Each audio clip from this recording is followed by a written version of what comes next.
కులమతాలకు అతీతంగా న్యాయం అందించడంలో జస్టిస్ బిఎస్ స్వామి ఎంతో కృషి చేశారన్నారు మాజీ ఎంపీ వివేక్. జస్టిస్ బిఎస్ స్వామి జయంతి సందర్భంగా తూర్పుగోదావరి జిల్లా ముక్తేశ్వరంలో ఏర్పాటు చేసిన కార్యక్రమంలో ఆయన ముఖ్య అతిథిగా పాల్గొన్నారు. జస్టిస్ బిఎస్ స్వామి చిత్రపటానికి పూలమాల వేసి నివాళులర్పించారు. గ్లోబలైజేషన్తో గ్రామీణ ప్రాంతాల్లో పేదరికం తగ్గుతోందని వివేక్ అన్నారు.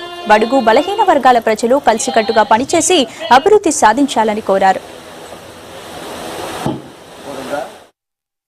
రైతులకు నీళ్ళు ఇస్తే రైతులు మంచి పంటలు పండుకొని అది వెల్త్ క్రియేషన్ ఏదైతే కావాలో అది అయినప్పుడు మారుమూల ప్రాంతాలలో కూడా ఒక మంచి ఎడ్యుకేషన్తో పాటు వాళ్ళకి స్కిల్ డెవలప్మెంట్ ప్రోగ్రామ్స్ కూడా చేయాలని చెప్పి వారు బడ్జెట్లో పెట్టడం జరిగింది. ఈ రూరల్ డివైడ్ తక్కువ కావాలనుకుంటే అన్ని ప్రభుత్వాలు కూడా ఏదైతే ఇంతకుముందు ఆలోచించారో ఈ గ్లోబలైజేషన్ వల్ల మనం చూస్తున్నాం. ఈరోజు పవర్ సర్ప్లస్ ఉంది మన దేశంలో. ఇంతకుముందు అందరూ కూడా అనుకున్నారు పవర్ షార్టేజ్ ఉంటుంది, పవర్ లేకుంటే సరిగా ఉండదని చెప్పి.